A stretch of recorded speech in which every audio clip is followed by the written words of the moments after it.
I was up in an infirmary and in a cottage called Asiel, And is that which still doesn't seem standing? to be there.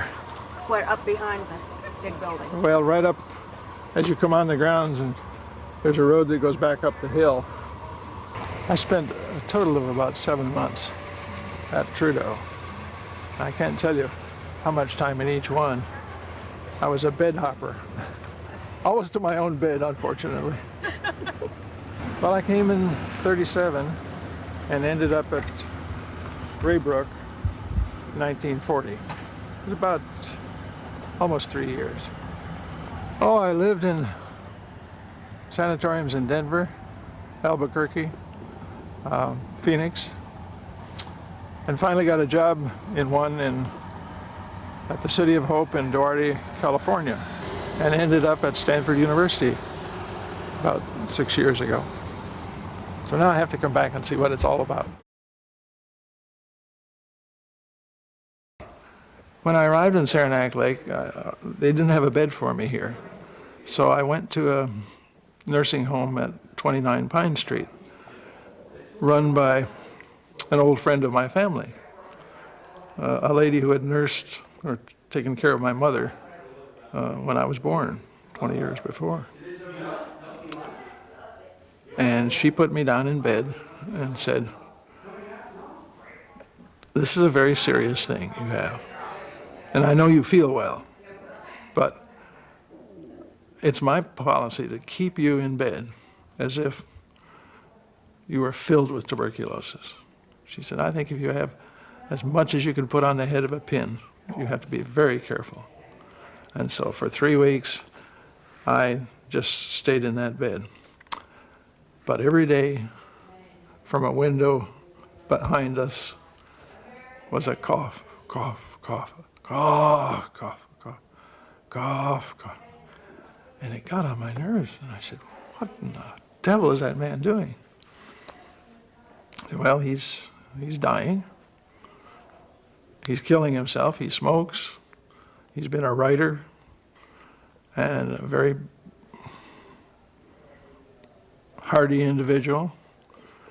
And he knows he's dying, but there isn't anything he can do about it now." And since then, when I hear coughing, coughing, coughing, it hits me. It's hard to realize everybody isn't dying when they cough.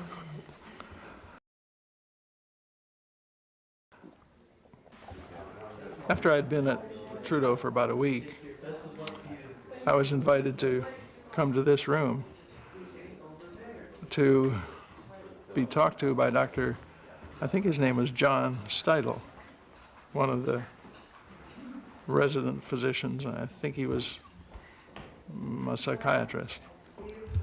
But he asked us who we were, told us who he was, and said, "The reason you're here is to find out about this illness that you have."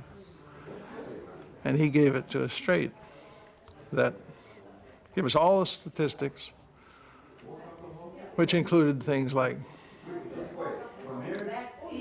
60% of you will live for so long, 40% of you will be back here within a short period, and a certain percentage of you will die within 5 years. But if you're lucky enough to live for 7 years, you have a pretty good chance of living a long life. And we left the room knowing a little bit about the possibilities of bed cure and having needles stuck in us and the whole arrangement. And I was very impressed because I had not known anything about tuberculosis. I thought that it would be my opportunity to come up here for a winter and relax and take in some winter sports, because I really didn't feel sick. And it worked out that I was sick, and I did spend 1, 2, 3 winters up here and didn't get out to see very many winter sports. It's kind of nice to come back here and see that there are a lot of survivors who made it for 50 years. I was thinking about coming up here, and somebody wrote from the Enterprise asking for information about my time up here. And I went to my old files and found photographic negatives from 1937, 38, and 39. And so I went to my lab and printed them. And when I saw the names on the negative preservers and made a print of it, I immediately remembered and had some very vivid recollections.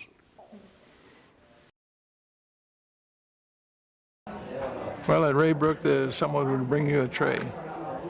At Trudeau, someone brought a tray in. And you would eat, read, write letters, listen to the radio sometimes, get acquainted with soap operas, listen to them for 2 weeks, get sick of them, and 6 months later, take another chance on soap operas and find the same troubles. And say, turn that off again. People wander in and out. You get to know friends. Somebody would come in and wake you up, hand you a washcloth. This is a bed patient.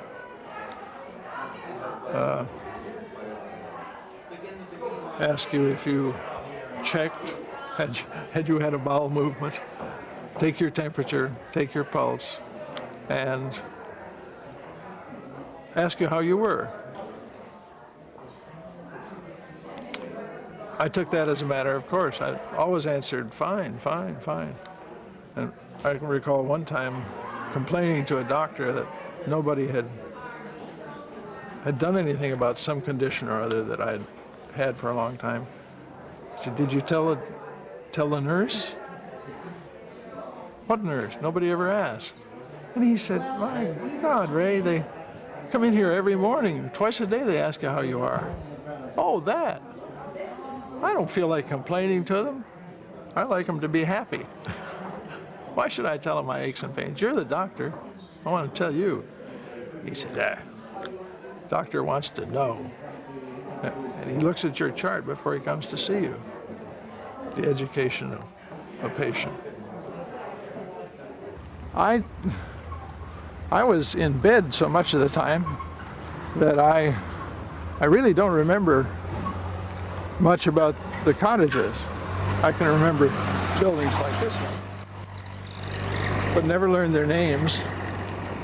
Perhaps I did then, but unless you had a girlfriend in one of them, I just never could stay out of bed at the same time that she was out of bed. Well, Irving Mushland was in this cottage over here with me.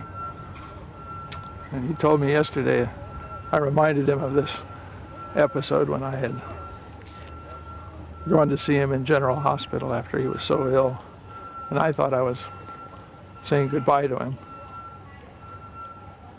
His appendix had burst, and he had all this diabetes and pneumothorax. And here I was going home.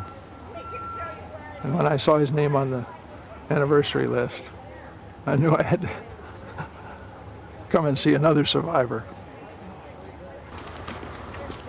Here's the place.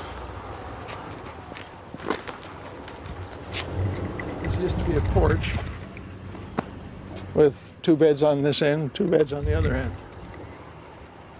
And if you'd been around a while, you shared a room with somebody. And when I came in, I was rather new, so I didn't have to share a room. Irving was on a back porch with a man named Harry Sakini. And this was Dr. Jim Halloran and a man named Charles McAloon, who was always Charles Macaroon, of course. It's an advantage to have a roommate if you like him, if you get along.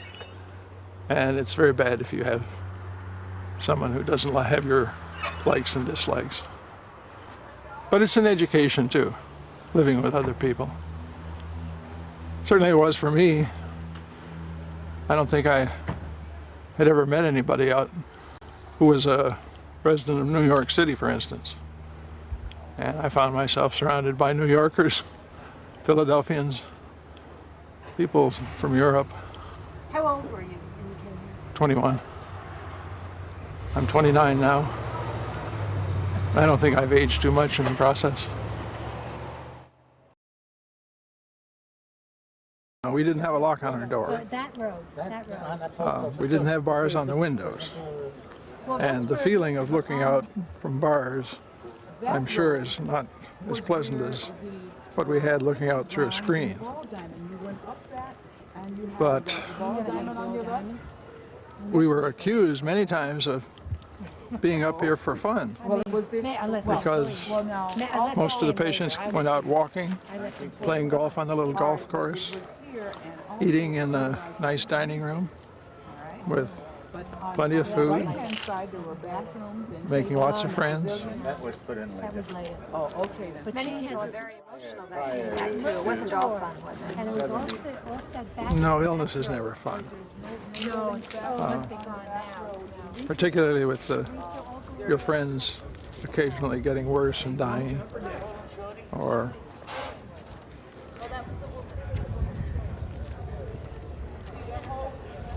well, I lost a couple of friends, but the majority of us got well and went on to bigger and better things. One roommate got out just before the war started and ended up as a telegraph operator on a merchant ship, went all over the world. Another man who was released from here in '39 went to Pearl Harbor out of the Brooklyn Navy Yard and worked for 3 years putting the U.S. fleet back together. And we corresponded, and I have letters at home from these guys, and I read it and I wonder how they made it and how I made it, just different ways. I spent a little more time doing it, but I ended up working in institutions as a photographer. So it was all good time. My memories of illness are all tempered by time. You forget the pains and the bad times. And all you remember are the friends that you had, and you remember the mountains. Look at those hills.